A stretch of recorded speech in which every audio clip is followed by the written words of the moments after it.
Again, Big U, his son Baby Huey, or Big Huey, right? He was he was assassinated last night on Halloween out there in LA. The streets of LA erupted with shock after Big U's son, Jabari Henley, was brutally assassinated on Halloween night. But what followed next took things to another level. Nispey's affiliates wasted no time mocking Big U's loss, setting the stage for an explosive showdown. Apparently, the drama runs deeper than it seems. Stick around, we're diving into the full story. Let's break it down. A Halloween nightmare in the trenches.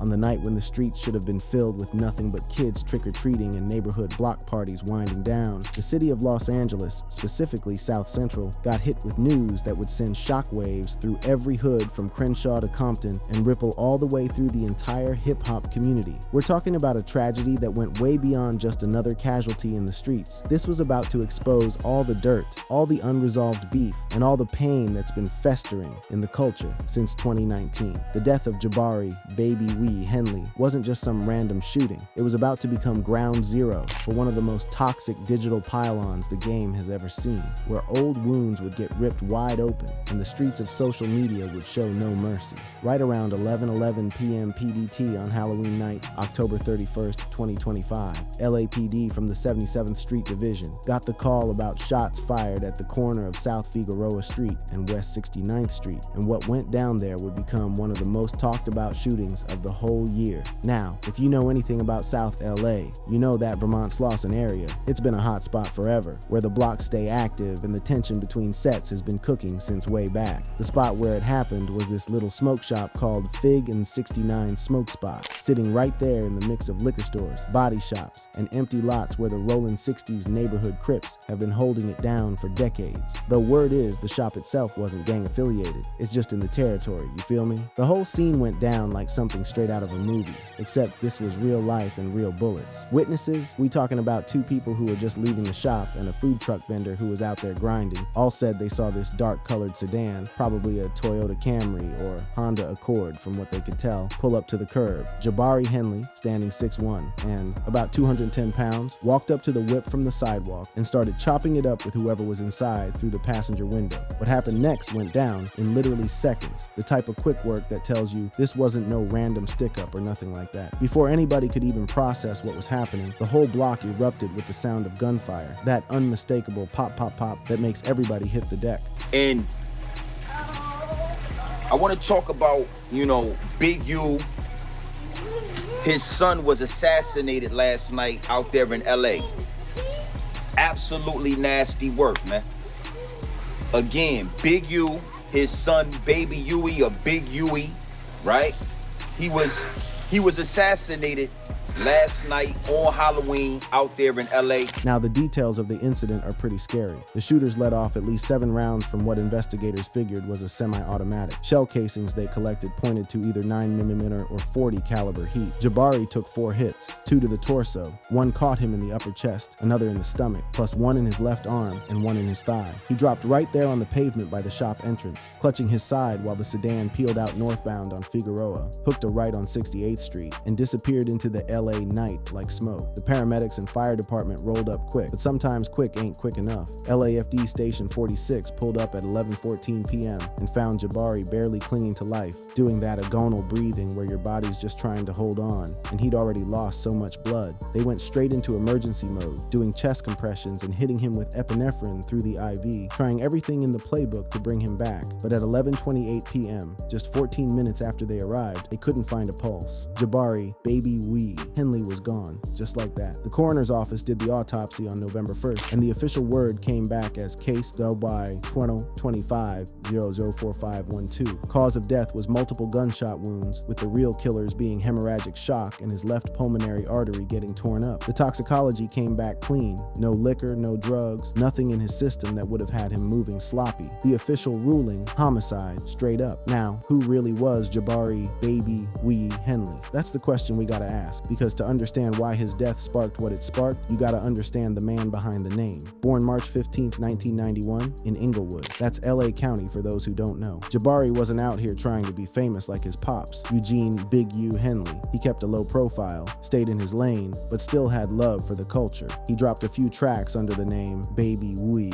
including a 2019 joint called Hood, with Hood Rich Pablo Juan and Kenny Beats on the boards that pulled in about 150,000 streams on Spotify. The music was real, all about surviving in the trenches and staying loyal to your family, themes that hit different now knowing how his story ended. But the rap game was really just a side thing for Jabari. Homies who knew him personally said he was working as a warehouse supervisor at some logistics spot in Compton, taking care of his 10-year-old daughter and making it clear he wasn't trying to be in the streets like that. They said he stayed out the way. That's hood talk for keeping your head down and not getting caught up in the drama that his family name might have pulled him into. This detail matters because Jabari represented what a lot of young brothers in South LA are striving for, staying connected to where you from while carving out a different path that don't involve gang politics or street beef. People who knew him from around the way spoke highly of his character and how he carried himself. I mean, it is what it is as far as this is how the streets go, but Baby Huey, I ain't gonna hold you.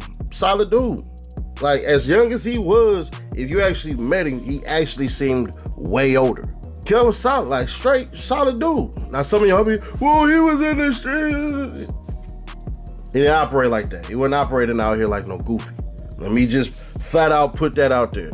Jabari left behind 3 siblings who were all doing their thing. His brother, Dian Henley, who's 28 and starting linebacker for the LA Chargers, posted on the gram November 1st saying, "My heart is shattered. Rest easy, bro. We got the fam." Another brother, Michael Henley, 32, cutting hair in Hawthorne, and his sister, Cherish Henley, 30, working as a nurse in Long Beach. The whole family was making moves in different lanes, trying to do better. But here's where this whole situation gets even more heartbreaking, where Jabari's father was when he got the news. Eugene Big U Henley, 58 years old, found out his son had been murdered while he was locked down at the Metropolitan Detention Center in downtown LA, where he's been sitting without bail since March 2025 when the feds hit him with 43 counts under RICO. The indictment was heavy. The U.S. Attorney's Office for the Central District of California came with allegations that Big U was running a whole mafia-like operation connected to the Rollin' 60s Crips, talking about extortion, human trafficking, bank fraud, and even ordering a hit on some rapper in Vegas. The way Big U got the news about his son shows you how cold the prison system can be. Around 1:30 a.m. on November 1st, his co-defendant Loose Cannon, who's also a music executive caught up in the same RICO case, got word through a contraband cell phone from somebody on the outside, and he had to tell. Big U during Lights Out and Whispered Conversation. Cannon later gave interviews to TMZ and Hot New Hip Hop, where he described how Big U took the news. Cannon said Big U just froze. He didn't say much at first, tears streaming, fists clenched. Then he whispered, "Not my boy, not like this," describing the raw grief of a father who couldn't even be there for his son in his final moments. "We're both shattered, man. Heartbroken and devastated doesn't cover it. We'll work through this together, even from in here. God makes no mistakes. It's testing us, but we'll rise," Cannon added, trying to find some meaning in senseless tragedy. As of November 2nd, 2025, the case remains open with no arrests made. LAPD's South Bureau Homicide Division has been working the case hard, pulling 12 different surveillance videos from businesses in the area. They put up a $50,000 reward through the LAPD's citywide crime reward program on November 1st, hoping somebody would come forward with information that could crack the case. But what happened in the hours and days after Jabari's death on social media? That's where this story takes a dark turn that shows you just how toxic the internet can be when grief, conspiracy theories, and unresolved beef all collide in the worst possible way. The internet went crazy with it.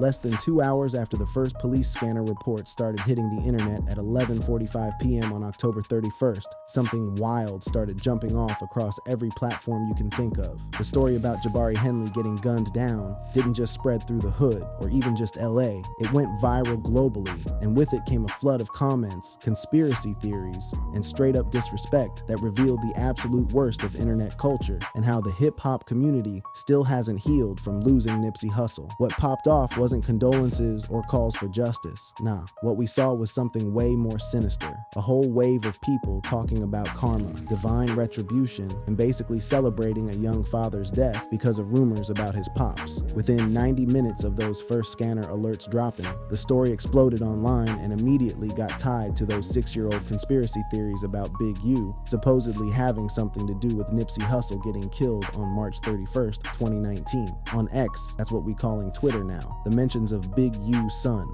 jumped from 2,500 posts at midnight to 15,000 by 6 a.m. on November 1st, with hashtags like Cost Big Henley and Baby Y trending all across LA. The speed this whole thing blew up was crazy, showing how social media has turned tragedy into instant content, speculation into accepted facts, and people's grief into entertainment for the masses. TikTok was flooded with videos, including some graphic footage of the paramedics doing CPR on Jabari that got posted by anonymous accounts and racked up 3.2 million views by noon on November 1st. Instagram Reels from Nipsey Hussle fan pages started reposting clips, mixing mourning for Nipsey with slick accusations against Big U, and the whole thing reached 25 million impressions worldwide. The algorithm was eating it up, serving people a narrative that had been simmering in the culture for years, just waiting for something to set it off again. The disrespect, usually framed as karma coming back around or Nipsey's spirit getting revenge from the grave, was rooted in these old accusations that have been following Big U since 2019. These theories that Big U allegedly vouched for Eric Holder Jr., the Rollin' 60s member who got convicted in 2022 for killing Nipsey, or that Big U profited off Nipsey's death through his unique music label, were already proven to be capped during Holder's trial, where Big U's name never even came up in the transcripts. But you know how it goes in the streets and online. Facts don't travel as fast as rumors, and these theories got new life through old clips getting recirculated with fresh energy. A 2021 interview with Charleston White resurfaced on November 1st, and his post pulled in 11,000 likes and handy 500 reposts. In that clip, Charleston made some wild allegations about what really went down with Nipsey's death and Big U's supposed involvement in the whole situation. Homie, they killed Nip too. Let's not forget, homie, they killed Nipsey Hussle. Eric Holder was not a lone actor in that. If you go back and follow the details, Nip and Big U got into it. Big U hit Nip Daddy across the head with a bat. His brother had to come out and shoot the gun. Hey, y'all get out. Say, Nip, come on, we finna come beat you. Because I don't want to pay that $20,000. Loose Cannon's podcast rant from 2025, recorded before he caught his case, got reposted and grabbed 6,000 likes, where he claimed Big U signed Nip to a shady deal, then let the snake circle. The irony of Cannon, same dude who later had to tell Big U about his son getting murdered. Saying all this wasn't lost on people paying attention, and it was Brick Baby who called out how ridiculous Cannon's whole narrative was when he sat down for an interview later. All this is nonsense. Me and Big U even had a conversation about it. And I said, man, I'm sorry you're getting dragged into this fake storyline. Not that I have anything to do with it, because I've never interviewed Loose Cannon or anything else like that. But I just as someone I'm cool with, I said, I'm sorry that this is the story that's going out and people are running with it, because I remember every conversation I've ever had with Big U, he's always spoken positively about Nipsey. Every time. Our interview, nothing negative about Nipsey. Personal conversations, nothing negative about Nipsey ever. Whack 100's Instagram Live from March 2025, where he detailed some supposed physical altercation between Big U and Nipsey back in 2017 that supposedly led to Black Sam getting arrested, generated a viral thread with 50,000 engagements. These weren't new stories. This was old dirt getting dug up, old accusations getting a second life because the algorithm's whole purpose is to feed off conflict and controversy. The specific examples of how people were moving on social media in those first hours after the shooting paint a nasty picture of how grief and speculation can turn toxic real quick. At 12:07 a.m. on November 1st, somebody posted video of the crime scene with the caption, "Retaliation for Big U's alleged Nipsey setup, street war never ends." And that got 19 likes and 5 reposts. By 1:46 a.m., another person posted something more thoughtful about the CPR video, saying, "Comments full of Nipsey's spirit and sins of the father. We've lost compassion, death as entertainment," which got 95 likes. By 6:47 a.m., the energy turned even more disrespectful,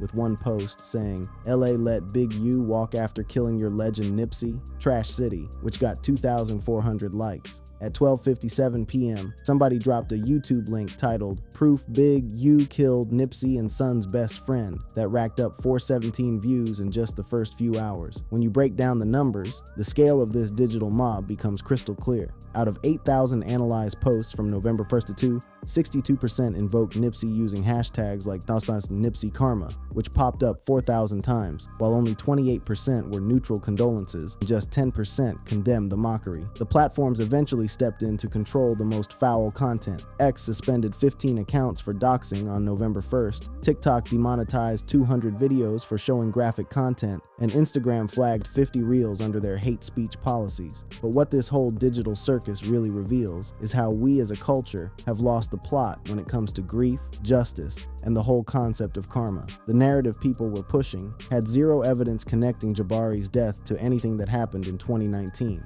It was purely emotional, driven by a community's unhealed trauma over losing Nipsey Hussle. Some folks, still hurting from Nipsey getting taken away, had decided Big U was the villain, and Jabari's tragic murder became, in their minds, some kind of cosmic payback from the universe. But not everybody was on that energy. People connected to Nipsey's estate tried to distance themselves from the toxicity, with Black Sam posting through Marah Records' Instagram on November 1st, "Pain multiplies pain. Honor Nip with peace, not this." Some voices in the hip-hop world spoke up against what they saw as a disturbing lack of humanity and basic decency. Those who actually knew Big U personally defended him against what they recognized as baseless accusations being weaponized against a grieving father locked in a cell. I feel like they had whatever differences they had when Nip was alive and they got over that shit. I've been around for a minute, so I don't feel like that even carried on to, you know what I mean? Like, that's a crazy, just imagine you raising this young dude, y'all fall out about some business stuff. The reality that people keep ignoring is this. Eric Holder Jr., the man who actually got convicted of murdering Nipsey Hussle, got sentenced to 60 years to life in 2022, and Big U's name never came up in the trial. Not in call logs, not in witness testimony, not anywhere in the official court transcripts. As one commentator pointed out when discussing these conspiracy theories, if there had been any real evidence of a murder-for-hire scheme involving Big U, you better believe the prosecutors would have brought that evidence to court during Holder's trial. And the person who killed Nipsey Hussle has been convicted of the murder. Big U's name never came up in the trial. Not a call log, not a nothing. Not a nothing. You would think that in a case this serious where you're facing life in prison, if it really was a murder for hire, like people are trying to say it is, which is nonsense, that person would probably come forward to try to get their time reduced. This digital storm had real consequences in the streets too. LAPD reported a 22% spike in anonymous tips to Crime Stoppers, with 150 calls between November Burnside 2 mentioning old beefs. The backlash showed a vicious cycle playing out. Grief over Nipsey being weaponized against a completely unrelated tragedy, perpetuating more division in a community that's still trying to heal from 2019. As the investigation into Jabari's murder kept moving forward, this online narrative threatened to overshadow the real mission, getting justice for a young father whose life got cut short in the streets he was trying to stay out of. The real story and what it all means. To really understand the tragedy of Jabari Henley getting killed and the foul response it triggered online, we gotta rewind the tape and examine the real history between Nipsey Hussle and Big U, a relationship that's been twisted by rumors, internet speculation, and social media's tendency to turn complex human connections into oversimplified narratives of good guys versus bad guys. The truth, like it usually is when you dig past the surface, is way more complicated than what Twitter threads and TikTok videos would have you believe. The whole relationship between Ermias Nipsey Hussle Asghedom and Eugene Big U Henley started back in the mid-2000s, when Big U had just gotten out on parole after the California Department of Corrections released him in 2004, and he started putting together peace talks between Crips and Bloods through the Community Intervention Alliance. CIA, he founded in 2005. Nipsey, who was about 20 years old at the time and coming up as a Rollin' 60s affiliate, would show up to these informal meetings in Crenshaw, and Big U saw him as what he called a next-gen leader who could bridge the older generation with the younger cats coming up. In February 2009, Nipsey put pen to paper on a 10-year management deal with Big U's Unique music label, with terms that included a 10% management fee and 25% publishing share, which was standard for that era, but later got criticized as predatory in 2023 when fans started a petition about it. What followed was a period where they were really locked in together, doing work that benefited both of them and the community. They co-hosted this event in 2010 called Unity in the Community at Leimert Park that brought out 800 people, with Big U mediating truces between the Rollin' 60s and the Hoovers while Nipsey performed. In 2012, they each threw down $5,000 to CIA youth programs, and Nipsey told XXL magazine, "U Bridges' sets saved lives on my block," while Big U said he made the music that backed the message. Their partnership really peaked between 2016 and 2018. The Block by Block series they did hosted panels about gentrification and brought out 4,000 people total. And Big U was giving A&R input on Nipsey's Grammy-nominated album Victory Lap, including helping connect Kendrick Lamar for features. Nipsey showed love by donating $100,000 to CIA in 2018, which showed they were really on the same page about uplifting the community together. But as Nipsey's star kept rising and his business empire started expanding, some tension started brewing beneath the surface. Rumors of beef started floating around in late 2018 when Nipsey wanted to get out of his Unique deal early, citing creative control, and he launched Marathon Clothing on his own in August 2018. Big U still pulled up to the store opening, but he posted something cryptic on X, "Loyalty tests all," and later photos would surface of Eric Holder at that same event with Big U, images that would take on a whole different meaning after Nipsey got killed. When Nipsey got murdered on March 31st, 2019, Big U's response was immediate and visible to everybody. He organized an April 2nd Unity March that pulled 5,000 people with rival gangs calling a truce, and he gave a eulogy at the memorial service where he said, "He was my son in spirit." Big U's CIA handled all the logistics for the memorial, and the joint fundraisers they did raised $200,000 to people who witnessed Big U's grief and saw how he channeled the community's pain into positive action. The later accusations seemed not just baseless, but downright cruel, but the rumors kept spreading and growing like weeds. In July 2020, a viral X thread accused Big U of vouching for Holder, and that post generated 50,000 engagements. Big U tried to address the accusations head-on, going on Vlad TV in August 2020 to state clearly, "I built peace with Nip, didn't break it." But in the age of social media where algorithms reward controversy, denials rarely travel as far as accusations. What's really telling about Big U's attempts to clear his name is how he talked about losing everything in the aftermath of these rumors. When he spoke about the impact, you could hear the pain in his words. When Nipsey died, right? When Nipsey got killed, we probably had about 375, 400 kids that was in our program. And I had the travel basketball team. We had a contract with Adidas that was worth about $3 million that Kanye West gave us. Wow. And then I had like a bunch of other different contracts. And for a nonprofit, we were really thriving. Then Nipsey gets killed. Well, after Nipsey get killed, then the rumor goes out, Big U had something to do. We lost everything. You lost all those? Everyone, I tell you everything. Wow. Kanye stopped answering the phone. Adidas stopped answering the phone. And I ended up almost going dead broke because we already committed to these teams. The impact wasn't just about the bag getting cut off. It was about years of peace-building work, community programs, and everything Big U had built since getting out the pen being delegitimized and destroyed. By 2023, X sentiment analysis showed that positive mentions linking Nipsey and Big U dropped from 80% in 2018 down to just 35% in 2023, driven by over 5,000 posts spreading rumors. The damage to Big U's reputation was done, regardless of there being zero evidence to support the accusations.